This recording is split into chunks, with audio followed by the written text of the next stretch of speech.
everyone, this is Claire and I'm back for a new project analysis, and today we're covering Narra at Dairy Farm Residences. So for a start, I think what we want to cover throughout the whole video would be, of course, we'll cover the site plans and the overview of the project. Also, I'll be covering floor plans, but in between, I think 30% of the time, I'll be covering a little bit more of concerns that we are facing right here at Dairy Farm, some of the concerns to address, and then we will see this might be a right choice for you to come into, but of course, there will be some that will encourage or discourage, depending on the certain unit types, but I'll cover a little bit on that later. So first, I'll cover location fact sheet. So the first part of the video, I'll be covering all the facts and figures of the project. Okay, then the second part will be more the key points to cover. So a couple of things that we want to address here today at Narra at Dairy Farm Residences is that, is it better to buy somewhere with high demand where it's expensive, or does it make sense to buy something in the low demand that is reasonably priced, but yet there is going to be some potential going into the future? So where's the demand coming and going to come from in the future? If you come into Narra at Dairy Farm, how do we overall look at generally underpopulated areas or underdeveloped areas? There is going to be more land plots going in the area, but just that we do not know where the prices are going. But generally, if we're talking about land bid prices, right, it's just going to be going higher and higher. Today, what we're seeing is that the plots that have been sold this year in 2025, going to next year 2026, you will be able to see prices going a little bit higher. And in terms of the entry price, we're looking at generally the barrier to entry is slightly lower because the interest rates have dropped as well. So going to next year is going to be very interesting. We will be seeing new high prices for new launches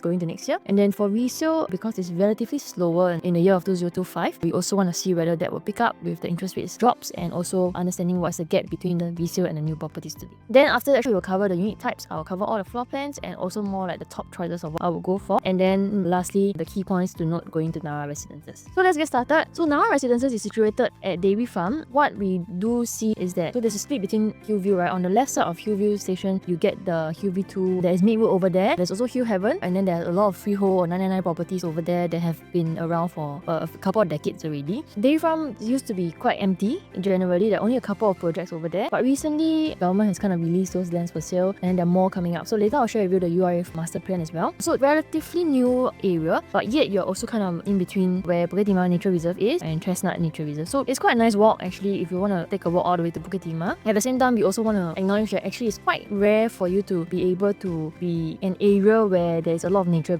going on. Like in today's market, you really cannot find something that is as not so dense, right? But yet you still got some nature to look at. So people who are staying in forest residences, tree house, right? Some of them do have views of like the entire Bukit Timah and MacRitchie Reserve, and then this really got quite a nice view as well because all this links to MacRitchie and to the city as well. So relatively rare for you to be able to be in an area where it's not so dense and still get a lot of nature around. So Dairy Farm is relatively in a new area. What we do have is there are a couple of schools in the area, like German European schools there. We also have Dairy Farm Mall, which is right below Dairy Farm Residences. We have just DOP in 2023. There is like the FairPrice Mall over there. There are some preschools. There's a food court as well. There's some F&B options and some ice cream cafes options as well. So it's a decent mall for you to get your day-to-day stuff. And then Narra Residences is situated right here. Right after Dairy Farm launch, we actually have a project over here called Botany. It's fully sold out by now, but the entry price of that is actually quite attractive compared to what the OCR region has been offering. And for Botany, is actually quite close to the MRT as well. It's fully sheltered. I think a walk down is about 8 minutes walk in total. But also to acknowledge that you're only 2 stops away from the Bukit Timah transformation. So Beauty World is only 2 stops away, and there's going to be more coming up in the area where you have integrated more. You also have a hawker center coming up, a community center. It's going to be fully revamped, so you're kind of like a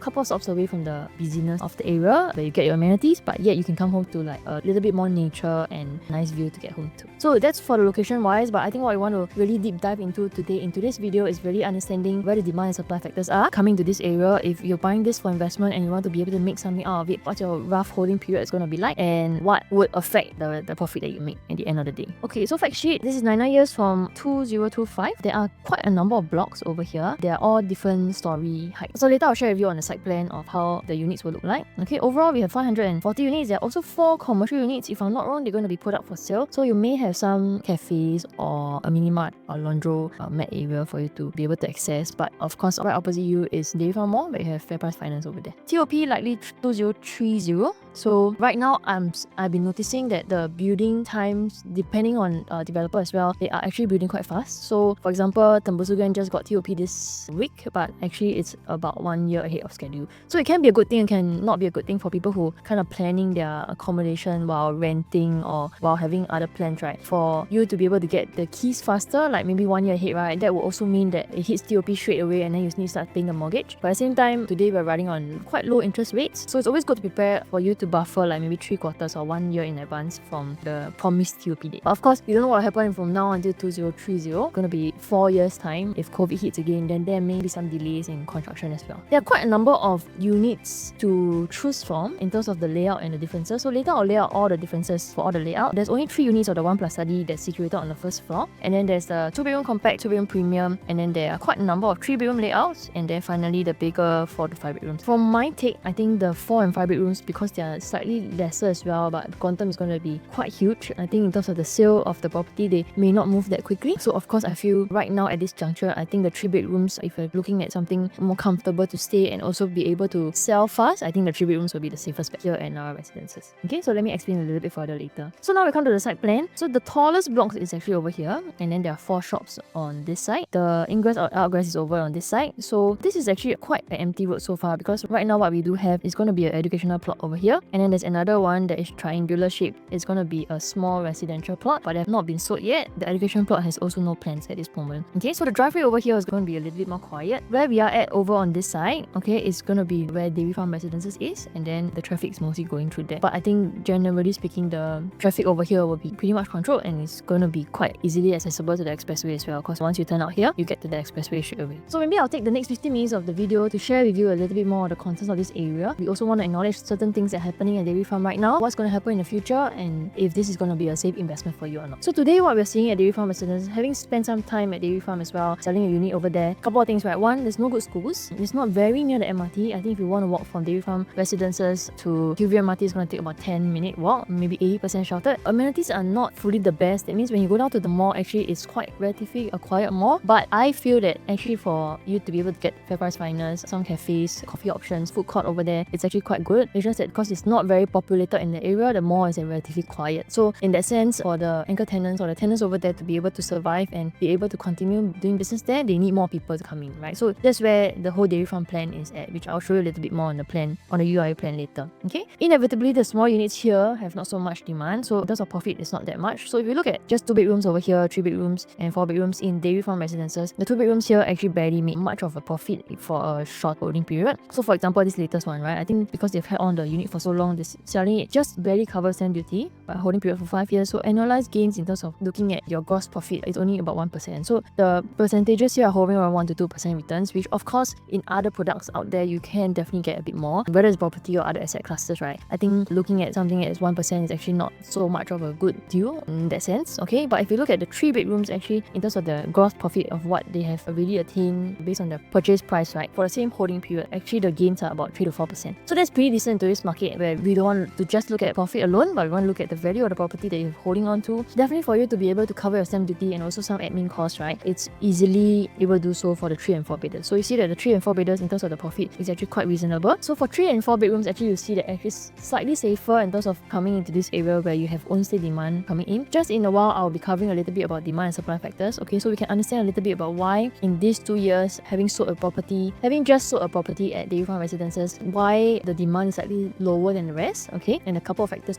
to understand the reason behind it as well. So demand and supply factors, just now I asked a question, right? If let's say you are going to high demand area, for example like Katong or Thomson or Bukit Timah, definitely the price point there you're entering into is expensive, but yet at the same time you know that what we see is that for high demand properties is expensive, but yet easier to let go because there is demand coming in the area. For example, maybe the buyer's motivations are really purely for school, so then they're willing to pay a little bit more for that. But today, let's say in an area where there is low demand and the price is actually cheap, but at the same time, the story to it is that it will be not so easy to let go. Which means to say that today, if you want to decide to sell your property today in a place where there's not so much demand but the price point is very cheap, it may take a little while for you to be able to let go. That will also mean that more time in the market for you to be able to get the price that you want. Okay, so in these 2 case scenarios, right, normally when we look at demand and supply factors, we see that what the ideal situation is, if today we have a scenario where there is high demand and there is low supply. In the area where there's high demand and low supply, there is a higher chance that your profit will be higher. But if today there is somewhere where it's low demand but a lot of supply, generally speaking, the chance of your profit will be lower because you are competing with a bunch of people who are trying to sell. So in a situation where there's a high supply of units on marketing in the development, right, the buyers have choices, right? So when buyers have choices, there is a chance that a seller might be able to let go at a lower price depending on how desperate he or she is. And when that happens, that will set the new benchmarks for your prices in the development. So whether or not it's a better deal for you to let go early or let go late, I think it's very hard to tell because it really depends on how the holding power of the sellers are as well. So in this case, what we are also kind of looking into is that today, for example, if you're buying the Narra Residences, we do acknowledge that the demand is not that high at the moment. But of course, in terms of the price point, it's one of the more undervalued ones if you look at the OCR region. Today, if let's say I were to reference to another product, right? Today, if I can buy Bitcoin at 80,000, it's considered quite expensive. But I know that because there is high demand, I will be able to let go at a good price in maybe a couple years down the road. But today, if let's say I'm looking at Bitcoin at 10k, right? Maybe that was five years ago where the price is cheap, but we're taking a big bet on the potential of Bitcoin, right? So in this case, it's the exact same scenario as where we are today. Of course, understanding these demand and supply factors in a deeper level will help you understand a little bit about whether it's going to be a good bet coming in at a cheaper pricing in relative to the whole OCR region, and whether in future is it going to be easy to let go or not. So I'm going to cover a little bit about the potential demand that is coming in over the past 2.5 years, and then also going towards the future, what is going to be our possible potential demand coming in. So in the past 2 to 3 years, right, the units that have MOP in the neighboring clusters like in Choa Chu Kang and in Bukit Batok, there are about 4,010 units in total. Okay, but in terms of supply, when we talk about units that have TOP, over the past 2 to 3 years, there's only a total of about 400 plus 500 over units. So total about 1,000 units here at Dairy Farm Residences and Midwood. So looking at demand, potential demand. So potentially in terms of demand, we have about 4,000 over units that were MOP and ready to exit and upgrade to a condo, okay, versus the amount of supply that has just been injected into the market over the past 2 to 3 years in the same area, Dairy Farm Residences and also Midwood, okay, and a total of about 1,000. If we look over the next 5 years, right, what we will see is this is over the past 2 years, right, 2024, 2025. Over the next couple of years, in terms of 5 or even a 7-year time frame, right, we are seeing that Bukit Panjang, Choa Chu Kang, Bukit Batok, and the new township called Tengah will even have more MOP units that are coming up, and in total across the next 6 years we will have almost 35,000 units that will potentially be your demand in future if let's say you were to enter Narra Residences today. As compared to the past 2 to 3 years, you will see that in terms of demand drawing into a crowd that might want to upgrade, there will be definitely more as compared to the 4,000 that you see over the past 2 years. And in terms of supply, looking at what will TOP in the next 5 years, we will also be seeing more units as compared to what we saw in the 2 to 3 years ago within the same area. So we have Hugh Haven, Poteni, The Mist, we have Narra coming up. We also have Kopan Grand. If we talk about an area like Tengah, right, there will be more than 2,000 over units that will TOP or MOP for EC in the next 5 years. So if we just compare this in terms of a ratio point of view, right, what we've seen in the past 2 to 3 years that might have resulted in the fact that Dairy Farm Residences or even Midwood did not have a lot of demand coming in to buy into a resale development is because there's potential demand coming in is only 4,000 at the point of time, while we have 1,000 units supplied injected into the market upon TOP. Okay, so in this case the ratio is about 1:4 in general. Okay, so but in the next 3 to 5 years, what we will be seeing is more HDB upgraders will come into the market where they'll have their MOP status where they can potentially upgrade. Of course, will everyone upgrade? No, a lot of people will definitely stay put and stay for the next 10 to 15 years. But what we want to see is the potential demand that might be coming in. So what we have explained so far is understanding that actually in the past 2 to 3 years, what we see for Dairy Farm and Midwood is that they may not have performed the best, and in terms of the demand coming in may not be the strongest. But that's also because in terms of the potential demand coming in to upgrade is not that much. But in next couple of years, what we will be seeing is that there will be more people who might exit the HDB market and try to upgrade to a condo or even to a resale EC, right? Taking into account the supply injecting into the market in over the next couple of years as well, the ratio will now be from 1:4 will be 1:14. So technically what we're seeing is there are 4 times more chances for buyers coming to the market. So for example, when selling Dairy Farm Residences, we had about 1 viewing every 2 weeks, considering the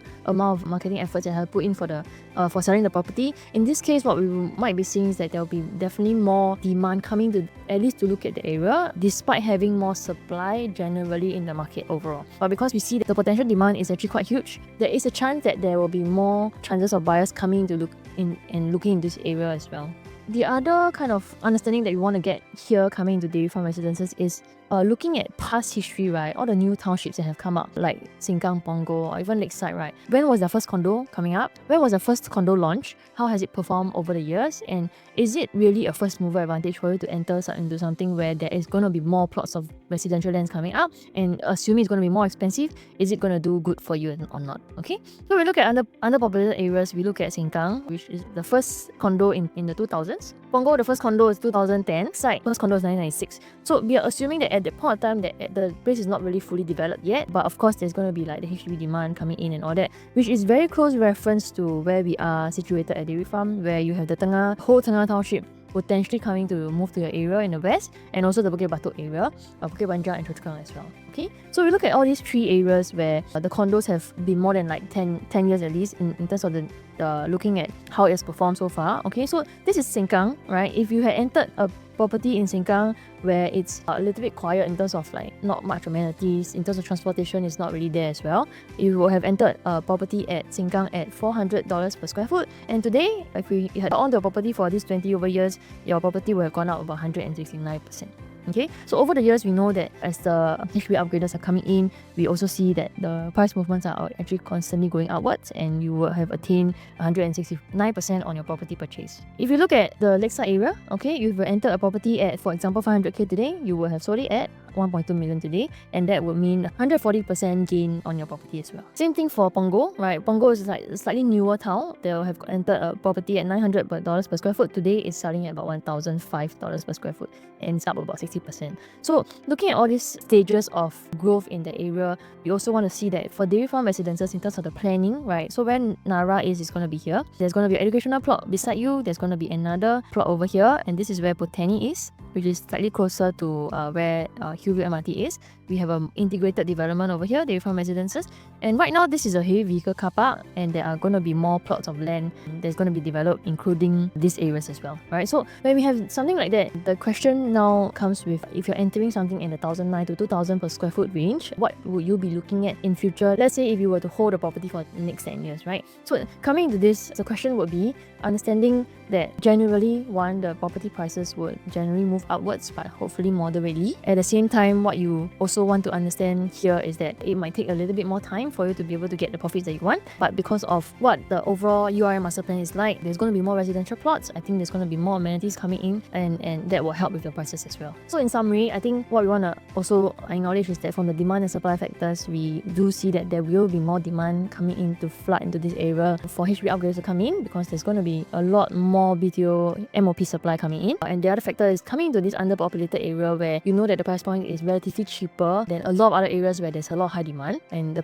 prices might be a bit inflated over there. You may need a little bit more holding power, but most importantly, coming into Narra Residences, we also want to acknowledge that the unit type is very important. The unit type that you choose is very important. So coming into this, what I'll be doing is, in terms of price point, we'll be covering a little bit. I have the indicative prices as well, but in terms of floor plan, I'll be kind of pointing out what's my top choice, and then which will help you be able to exit a bit better. So unit type analysis will be based on these three estimates. We do have some indicative prices already. Some of them will be starting from less than 2,000 per square foot, but of course, if you go to a high floor unit, you may roughly hit about 2,003 per square foot, because the developers are also sellers themselves. They also want to be able to exit and sell the units to you. So in terms of looking at profit margin, they will need to be able to exit and sell it to you with some healthy profit margin. So this will be kind of my gauge of where the top floor prices would be like. So here are the indicative prices. 1 bedroom starting from less than 1 mil. So today, if you want to get a 1 plus study slightly under 1 mil, it's all in the resale market. If you're looking for something brand new and you want to stay in, there's only 3 units on the ground floor available for you over here. And then for the 2 bedrooms, I think the price point is actually quite reasonable, but it's really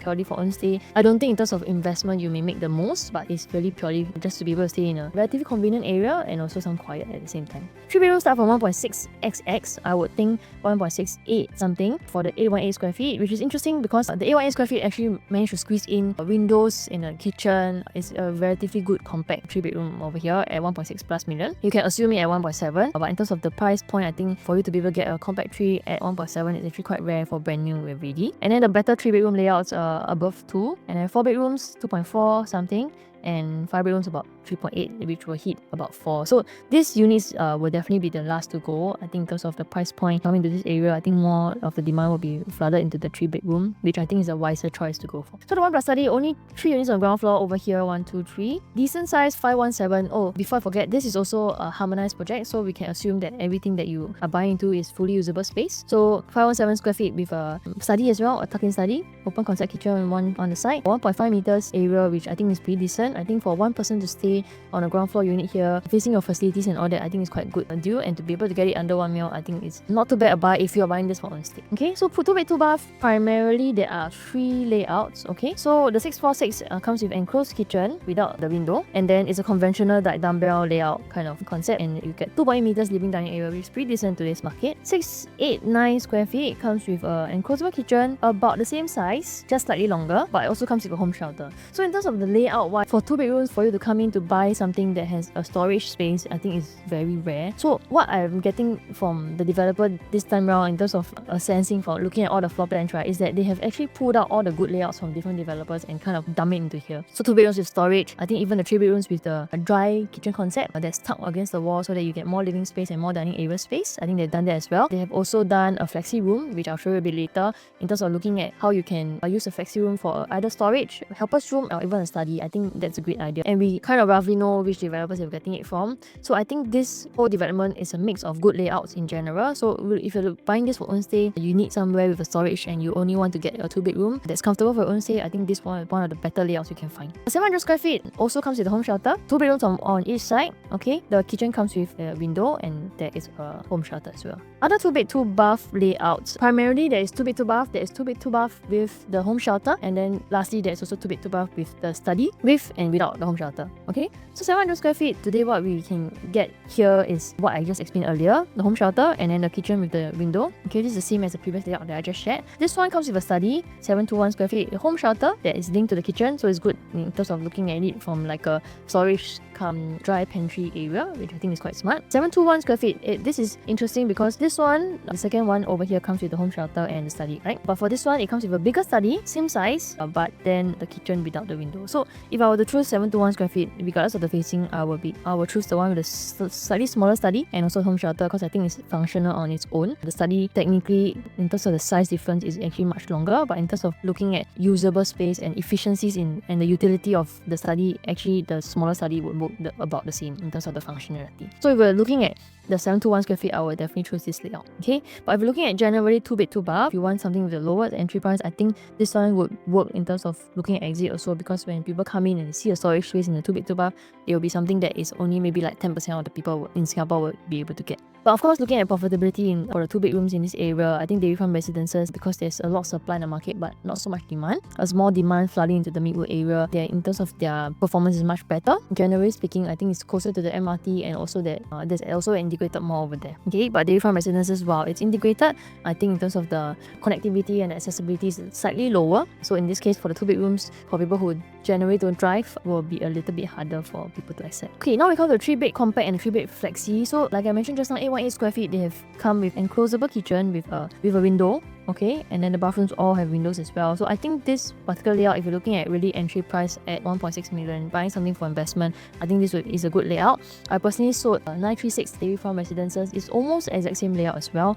Comes with the window also, but it's at 936 square feet, non-harmonized. But for 818 square feet, for them to be able to squeeze in this particular layout, I think it's perfect for people just looking to maybe just buy for investment and potentially sell it in 4 years time, or even rent it out to the German European school people. And then we come to the 872 square feet. It comes with a enclosable kitchen, right? And then this is the flexi room we are talking about. What we can also potentially do is you can close this up and be a helper's room. You can also use this as storage and also or maybe like a potential study as well. Okay, and the room sizes are quite decent. Okay, 3 bedroom premium, there is 1001 square feet, 1012 and 1023. The main differences is really in the size of the living dining area and the walkway space. All of them come with a home shelter and decent sized bedrooms, but the more important, I think the difference is really the length of the living dining area over here that makes a difference. So if you ask me, what I might really look at is really 1012. I think in terms of the being able to fit proper dining, I think it will make a difference. And then the dry kitchen is tucked at the side. When you walk in, you really feel that actually is quite wide. You can potentially, if you like to host, you can actually put a 10-seater over here. My favorite will be the 1012. In terms of looking at future demand, people coming in to feel that the space is actually longer and easier to host, and maybe potentially putting storage over here, I think this would make a bit of a difference as well. There's also a 3-bed premium plus study 1152 and 1173. I think these two layouts are perfect for people who have helper. You can potentially fit the helper in the home storage and also have a WC over there. The master bedroom is also bigger than a 3-bedroom, and then you also have the study space that may be usable for helper as well. I think this will be perfect for really just own stay people looking at staying in this area. We also have the 4 bedrooms at 1152 square feet. So what we are getting here is that instead of the study over here, you get smaller master. So even though it's the same size for the 4 bedroom versus the 3 premium plus study, the difference is your master bedroom for the 4 bedroom is smaller. It's compensated over here to give you a bedroom over here instead of a study. Then of course the 1378 square feet, much bigger. It comes with a proper landscape living dining area, which I think will be welcoming once you step in. So for people who like to host, they may prefer this layout. But maybe one thing to note is that there's no window in the junior master. So 5 bedrooms, I think looking at the quantum is like 3.8 something. It may hit about 4 mil. This one, generally speaking, if let's say I'm buying for own stay and if I'm looking at upgraders from the area coming in and how much they can exit for, and buying into 4.6 million property, for example, if let's say you were to enter at 3.9 and you want to sell at 4.5, for example, it's a little bit harder. So in terms of investment, looking at a 3-bed will be the safest in my opinion. So there are 2 layouts over here, 1658 and 1679. If you're buying this for own stay and you maybe want to be near the German school, or you want to be near family but you want something bigger, then I think this will be something to look at. But you need to understand that exit will take a little while, so you need to kind of adopt a part stay, part sell kind of strategy where you still continue to enjoy the space, but it will definitely take some time to sell. Some of the differences here is that for the smaller one, the 2 bedrooms over here have no windows because it's blocked by the wall of the kitchen over here. But the bigger one has, and at the same time the room sizes are also bigger for the bigger one. But in terms of the living wall over here, the smaller unit is actually longer. Okay, so these are the main differences. So in summary, what we are looking at for Narra Residences, I think what we have acknowledged just now about the demand and supply factors, we also want to acknowledge that the unit types is important. That's why I keep emphasizing that for the 3 bedrooms, it's slightly safer for you to enter. So for the 2 bedrooms, I think more for own stay. Definitely will be harder to exit. But if you want to buy something brand new and at this kind of price point that is comfortable for you from the 1.3, 1.4 million range, this is one of the options that you can consider. Of course, you also get to enjoy the amenities at the more opposite, and you also have a little bit more nature for you to get home to, which is very, very rare in Singapore. 3-bedroom, 4 bedrooms would definitely be the safest. Looking at typical 5-room from Tengah coming over, or typical 5-room from Bukit Batok trying to come over to Dairy Farm to leave. In terms of exit strategy for you and Narra Residences, it will be definitely much safer. But of course, if you're looking at specific unit type and you want to know within X years you want to sell and you want to buy a Narra Residences because of its price point, then you can reach out to me. I can kind of point you directly to the specific to the floor plan that you should be looking at, and also the facing as well. Generally speaking, I think it's not just Narra Residences. I think what we are also seeing is that government is pumping in a lot of HDB supply, a lot of BTO supply, where we know that the waiting times are much shorter right now, and trying to clamp down on the 1.5, 1.6 million properties so that the demand is driven over there. So that will moderate prices for the HDB side. In terms of looking at private, what we are seeing, a couple of things. One is that the interest rates have dropped, so we are looking at a low interest rate right now. 2, we are also seeing for new launches, it's extremely high in demand right now because the price point